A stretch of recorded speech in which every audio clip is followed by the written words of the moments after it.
नमस्कार साथियों, hammer ball के इस चैप्टर 4 में आप जानेंगे कि एक हिटर की व्यक्तिगत पारी किन किन कारणों से और किस किस तरीके से डिसमिस होती है। सरल शब्दों में कहें तो हैमर बॉल में हिटर किस तरीके से आउट होता है। आप स्क्रीन में एक ग्राउंड देख पा रहे होंगे।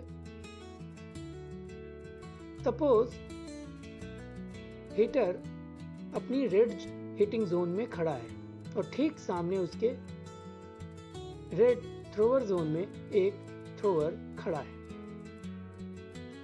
थ्रोवर ने हिटर को बॉल थ्रो करी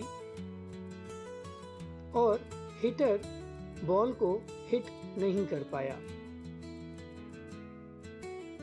और बॉल जो हिटिंग जोन है उसके बीच से बॉल मिस हो गई और कैचर के पास बॉल चली गई। हैमर बॉल में अगर यह घटना एक साथ 2 बार लगातार होती है तो हिटर डिसमिस हो जाता है। यहाँ पर एक चीज और बता दें, सपोज यूनिट की आखिरी गेंद पर अगर थ्रोवर मिस कर देता है तो नेक्स्ट थ्रोवर उसी जोन से थ्रो करता है और उसके पास अपॉर्चुनिटी होती है कंसेक्यूटिव 2 बार मिस करने की। अगर हिटर कंसेक्यूटिव 2 बार बॉल को हिट नहीं कर पाता है, अपने हैमर से टच नहीं करा पाता है और वह बॉल लीगल होती है तो इस तरीके से मिस द बॉल डिसमिस हो जाता है। दूसरे तरीके की डिसमिसल्स के बारे में बात करें तो थ्रोवर यदि बॉल थ्रो करता है और वह लीगल डिलीवरी सीधे हिटर के बॉडी में जाकर टच हो जाती है तो पहली ही टच से हिटर डिसमिस हो जाता है। अब इस जगह पर ध्यान देने वाली बात यह है कि हिटर की टो से लेकर के शोल्डर लेवल तक की बॉडी पर ही अगर टच होता है तो ही हिटर डिसमिस होता है। जैसा कि आपको पता है कि हिटर की बॉडी का जो एल्बो तक का पार्ट होता है, रिस्ट से लेके एल्बो तक का पार्ट जो है उसे हैमर ही मानते हैं। अगर उसके शोल्डर पे बॉल लग जाती है, उसकी बाह पे बॉल लग जाती है, वेस्ट पे लग जाती है, पैरों पे लग जाती है, स्टमक पे लग जाती है, ठीक है, चेस्ट पे लग जाती है तो भी हिटर डिसमिस हो जाता है। आइए बात करते हैं तीसरी डिसमिसल्स की। Direct dismiss by double hand. Hitter ने बॉल हिट करी और इनर फील्ड में या आउटर फील्ड में कहीं पर भी किसी भी डिफेंडर द्वारा 2 हाथों से अगर कैच कर लिया जाता है तो जैसा कि मेरी पिछली वीडियो में मैंने आपको बताया है, हिटर को ऑटो स्कोर रन और अपॉर्चुनिटी मिलती है कि जब तक बॉल कैचर के पास या थ्रोवर के पास नहीं आ जाती है और वह बॉल डेड नहीं हो जाती है तब तक वह साइकिल स्कोर भी ले सकता है। और जब वह बॉल कैचर एंड में या थ्रोवर के पास आ जाती है, बॉल डेड हो जाता है, तब वह हिटर ग्राउंड के बाहर जाता है जिसका कैच लिया गया था दोनों हाथों से और फिर दूसरा हिटर उनकी जगह पर हिट करने के लिए मैदान पे आता है। अब अगर यहीं पर कंडीशन ये हो जाए कि कोई डिफेंडर सिंगल हैंड से इनर डिफेंडिंग एरिया में या आउटर डिफेंडिंग एरिया में कैच कर लेता है सिंगल हैंड से, तो क्या होता है?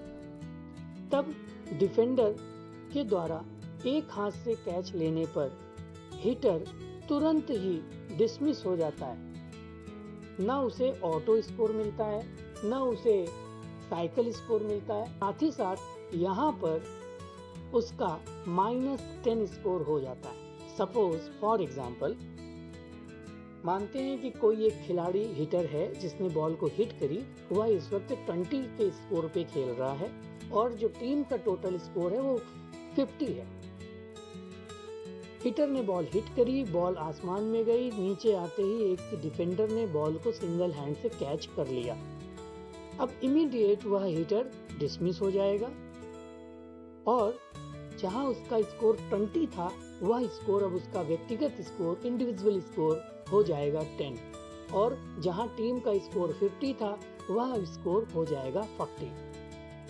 तो डबल हैंड से और सिंगल हैंड से यही एक डिफरेंस है कि डबल हैंड से जब कोई कैच करता है तो हिटर को ऑटो स्कोर रन पॉइंट्स और साइकिल स्कोर पॉइंट्स मिलते हैं जब तक कि बॉल डेड नहीं होती, और अगर किसी डिफेंडर द्वारा सिंगल हैंड से कैच ले लिया जाता है तो इमीडिएट वह हिटर डिसमिस हो जाता है और साथ ही साथ अपना व्यक्तिगत स्कोर से -10 और अगर टीम का भी -10 हो जाता है। इस कंडीशन में यह है कि अगर इनिंग की पहली ही बॉल पे अगर कोई सिंगल हैंड से डिसमिस हो जाए तो निश्चित तौर पर टीम का स्कोर -10 से शुरू होगा। आइए साइकिल डिसमिस की बात करते हैं। जैसा कि आपको पता है कि हिटर ने बॉल हिट करी, बॉल हिट करने के बाद बॉल इनर फील्ड में जाती है, आउटर फील्ड में जाती है, डजंट मैटर, कहीं पे भी जा रही है, और हिटर साइकिल रन लेने के लिए दौड़ अपनी शुरू कर देता है। रेड वाला येलो पे आता है, येलो वाला ब्लू पे आता है, ब्लू वाला रेड पे आता है। इसी टाइम पे अगर ये जो साइड लाइन है, जो कि हिटिंग जोन के दोनों साइड बनी होती है, अगर इस साइड लाइन को हैमर द्वारा या बॉडी के द्वारा क्रॉस नहीं कर पाता है हिटर, और उससे पहले कैचर बॉल लेकर इस हिटिंग जोन में खड़ा हो जाता है, तो हिटर साइकिल डिसमिस 1 होता है।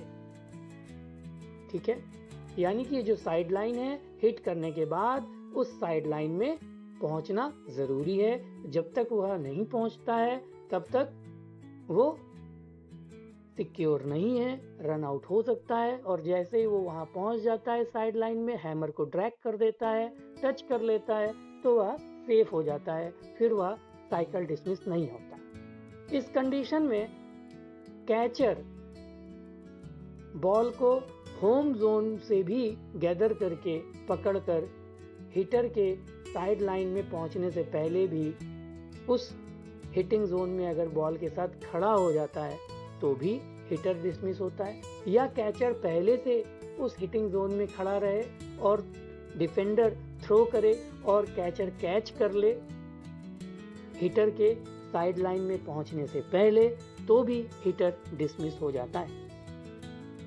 यहाँ पे देखने लायक एक बात होती है कि कैचर के कंट्रोल में बॉल होनी चाहिए।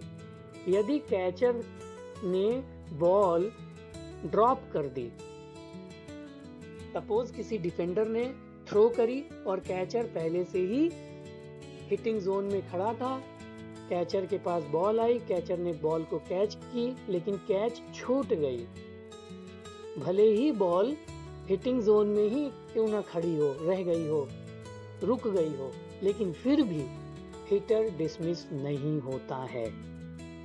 ठीक है, तो कैचर को पूरी तरह से अपनी कैचिंग पावर को स्ट्रॉन्ग करना होगा, और कैचर को क्या करना होगा, बॉल को पूरे कंट्रोल में अपने हाथों पे लेकर रखना होगा, तभी हिटर साइकिल 1 डिसमिस होता है।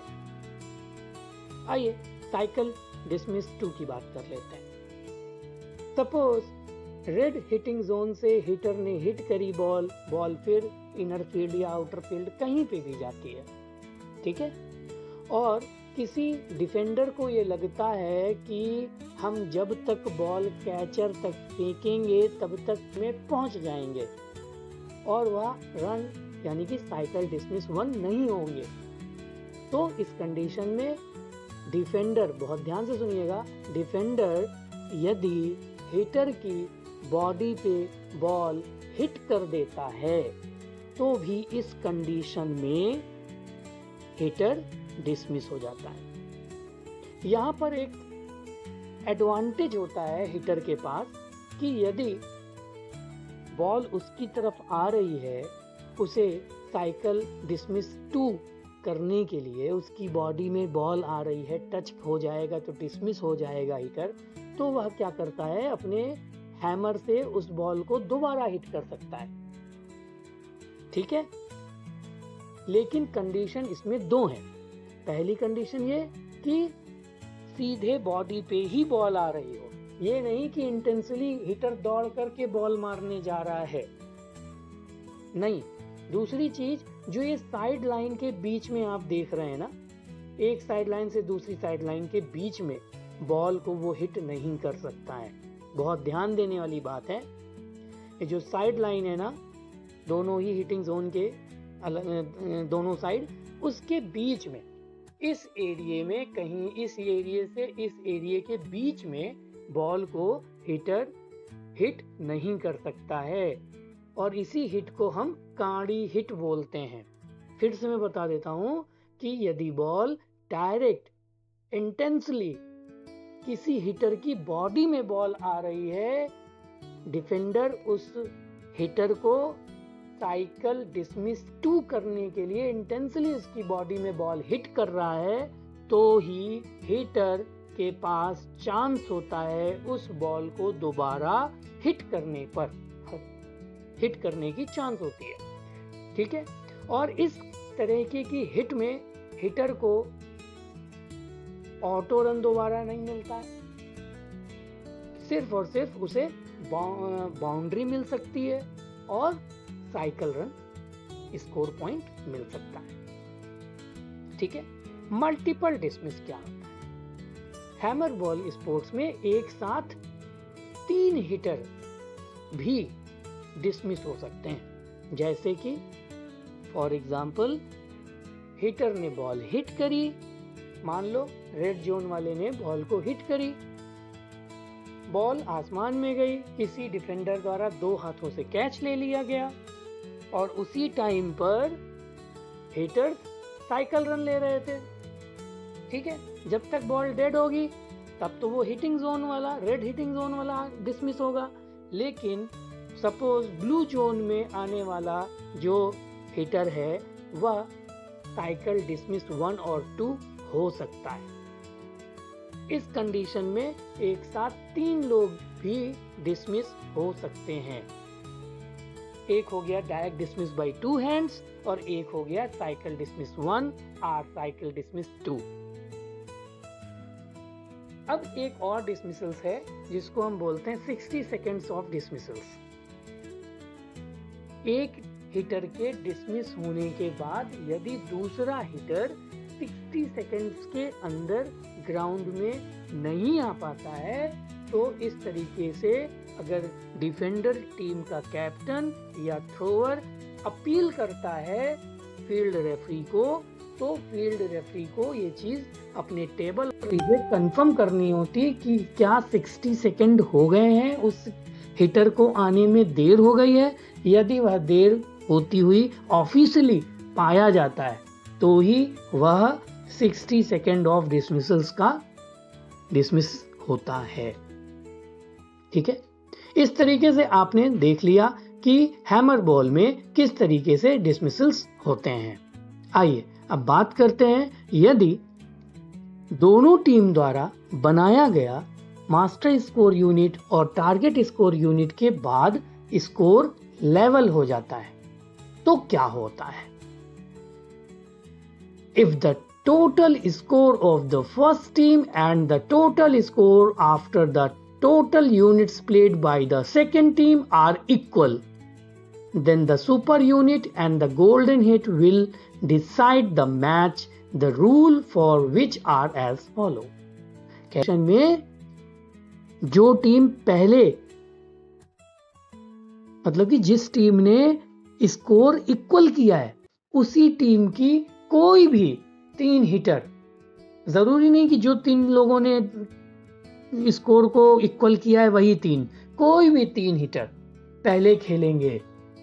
यानी कि जिस टीम ने इक्वल किया है वही टीम पहले खेलेगी और सिर्फ एक यूनिट की केवल मैच होगा। और इस एक यूनिट में हैमर बॉल के सारे रूल्स फॉलो किए जाएंगे। साथ ही साथ अगर एक हिटर भी डिसमिस हो गया तो पूरी टीम को डिसमिस मान लिया जाएगा, और फिर दूसरी टीम उस स्कोर को अगर क्रॉस कर लेती है तो उसी स्कोर से टीम का मैच का निर्णय निकल आएगा। सपोज फॉर एग्जाम्पल अगर सुपर यूनिट के रूल्स के अकॉर्डिंग खेले गए टाई मैच को भी अगर फिर से सुपर यूनिट में भी इक्वल कर लेता है, दोनों ही टीम फिर से इक्वल हो जाता है, टाई हो जाता है, सुपर यूनिट भी टाई हो जाता है, तो क्या होता है? तब होता है गोल्डन हिट। और गोल्डन हिट में आप देखते हैं कि पहले एक टॉस होता है, ठीक है। टॉस होने के बाद डिसाइड होता है कि कौन सी टीम के 3 हिटर आकर के हिटिंग करेंगे, ठीक है। और उस टॉस जीतने वाली जो टीम कैप्टन है उसके ऊपर ये डिपेंड करता है कि वो पहले हिटिंग करेगी टीम या डिफेंडिंग करेगी, ठीक है। और यह गोल्डन हिट्स रूल सिर्फ और सिर्फ 3 थ्रो का होता है। इस 3 थ्रो में बारी बारी से तीनों हिटर्स को एक एक बॉल थ्रो करी जाती है, ठीक है। सपोज पहली बॉल मिस हो गई, ठीक है, तो भी हिटर डिसमिस नहीं होता है, उस बॉल को डॉट बॉल मान ली जाती है। और गोल्डन हिट में सिर्फ और सिर्फ आपके ऑटो स्कोर पॉइंट्स और बाउंड्री ही काउंट की जाती है। इसमें ना तो कोई पेनाल्टी, ना तो कोई आपका साइकिल स्कोर, ना ही किसी तरीके की कोई भी एक्टिविटी होती, सिर्फ सिंपल और सिंपल 3 हिट्स होंगी, ठीक है। हाँ, इसमें एक चीज हो सकता है कि डिफेंडर अगर एक दूसरे के पोजीशन में चला गया, इनर वाला आउटर, आउटर वाला इनर, हालांकि जाने की जरूरत नहीं है। क्यों? क्योंकि इसमें ऑटो स्कोर ही पॉइंट्स केवल काउंट होंगे, ठीक है, और बाउंड्री केवल काउंट होगी। और इसी ऑटो स्कोर और इसी 3 हिट की बाउंड्री से ही फिर दूसरी टीम को मिला हुआ टारगेट अगर वह क्रॉस कर लेता है तो टीम की हार और जीत का फैसला होता है। और जब तक यह क्रिया चलती रहती है, जब तक कि टीम मैच का निर्णय निकलकर नहीं आ जाता है, ठीक है। तो यूनिट, जब मैच टाई होगा तो एक यूनिट का मैच होगा। जो टीम पहले स्कोर को लेवल की है, टाई की है, वही उसी टीम के कोई भी 3 खिलाड़ी हिटर्स आकर के हिट करेंगे और एक यूनिट का मैच होगा। और उस एक यूनिट में हैमर बॉल के सारे रूल्स फॉलो किए जाएंगे। और उस एक यूनिट के खेल के बाद भी यदि मैच टाई हो जाता है तो फिर एक नया टॉस होता है और 3 हिटर्स केवल आते हैं और 3 थ्रो की ही मैच होती है। और ये जब तक मैच का निर्णय नहीं निकल आता तब तक मैच कंटिन्यूअस चलता रहता है। तो इस तरीके से आपने क्या देखा? हैमर बॉल का ग्राउंड पहले चैप्टर में देखा। दूसरे चैप्टर में आपने पहले चैप्टर में क्या देखा? हैमर बॉल में क्या कैसे ग्राउंड बनता है, हैमर बॉल में प्लेयर्स की पोजीशन क्या होती है, हैमर बॉल में कितने प्लेयर्स खेलते हैं, हिटर किस तरीके से साइकिल स्कोर करता है, थ्रोवर किस तरीके से क्लॉकवाइज जाकर के बॉल थ्रो करता है, ठीक है, फील्ड रिस्ट्रिक्शन क्या होती हैं, बहुत सी चीजें फर्स्ट चैप्टर में आपने देखा। सेकंड चैप्टर में आपने देखा कि हिटर किस किस कंडीशन से स्कोर बनाता है अपनी टीम का, और अपनी व्यक्तिगत और अपनी टीम का स्कोर कैसे बढ़ाता है, और मास्टर स्कोर यूनिट्स क्या होते हैं, टारगेट स्कोर यूनिट्स क्या होते हैं, और इनका 20 और प्लस माइनस 20 प्लस क्यों होता है, कैसे होता है, ठीक है। उसके बाद आपने तीसरी चैप्टर में देखा कि डिसमिस कैसे होते हैं, किस तरीके से क्या होती है, और इस चैप्टर में आपने सारी चीजें जानी। तो साथियों, आपने हैमर बॉल भारतीय पारंपरिक खेल को देखा, जाना, समझा, इसके पावर को समझा, इस गेम की एक एक कंडीशंस को, एक एक रूल्स को बहुत ही सरल शब्दों में आपने जाना और समझा। अब बारी आपकी है, आप क्या निर्णय लेते हैं। एक ऐसा खेल जो यूनिट के फर्स्ट इनिंग्स की फर्स्ट बॉल से ही एक नया और शानदार रोमांच देता है। कैसे? जब आपको 20 प्लस और 20 माइनस का रूल पता होता है तो आप उस वक्त ये सोचते हो, भले ही आप पहले हिटिंग कर रहे हो या पहले आप डिफेंडिंग कर रहे हो, तो पहले हिटिंग करने वाली ये टीम सोचती है मास्टर स्कोर यूनिट में मैक्सिमम से मैक्सिमम स्कोर बनाएं, और वहीं पर डिफेंडिंग टीम ये सोचती है कि मास्टर स्कोर यूनिट्स में इस टीम को कम से कम स्कोर पॉइंट्स बनाने दें, जिससे कि प्लस पॉइंट 20 का हमें स्कोर पॉइंट्स 20 प्लस का हमको फायदा मिले, और वहीं पर डिफेंडिंग ये चाहेगी कि हमें फायदा मिले। तो आप देख पा रहे होंगे कि गेम का रोमांच उस टाइम पे किस लेवल पे चला जाता है। किसी दूसरे स्पोर्ट्स की बात करूं तो वहां पर दूसरे इनिंग में पता चलता है कितनी बॉल कितना रन, एक समय में आप ये डिसाइड कर लेते हो यार ये टीम हार गई ये टीम जीत गई। लेकिन हैमर बॉल में कब सिंगल हैंड से कैच हो जाए, कब -10 हो जाए, कोई नहीं जानता, क्योंकि डायरेक्ट बॉल होती है, और डायरेक्ट बॉल 5 में से 3 बॉल तो वो आसमान में ही जाती है। तो रोमांच अपने चरम पे होता है। हैमर बॉल एक अनोखा और शानदार गेम है जिससे साथ आप जुड़ें, खेलें और अपने इस खेल को, भारतीय पारंपरिक खेल को विश्व स्तर पर आगे ले जाएं। दूसरी चीज, कभी भी स्कोर प्लस और माइनस हो सकता है।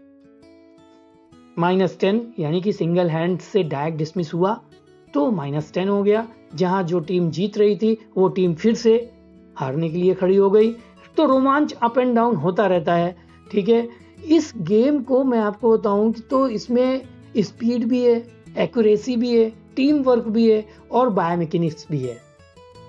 ठीक है, फिजियोलॉजी भी है, पूरी बॉडी का वर्कआउट भी है। बायोमैकेनिज्म इस तरीके से है कि किस एंगल पे शॉट मारना है, किस एंगल से थ्रो करना है, किस तरीके से हम अपनी पूरी बॉडी का पावर दे करके एक शॉट को सुपर शॉट बना सकते हैं, एक मैसिव हिट कर सकते हैं। और फिजियोलॉजी इस तरीके से कि इसमें पूरी बॉडी का वर्कआउट होता है। आपको एक अच्छा धावक भी होना चाहिए। यहाँ पर गेम मैं बताऊं तो आप जब पहली बार खेलोगे या खिलाओगे तो बच्चा खुद बताता है कि बॉस इस खेल में जितना शारीरिक मेहनत है उससे कहीं ज्यादा मानसिक रूप से भी आपको एक्टिव रहना पड़ता है।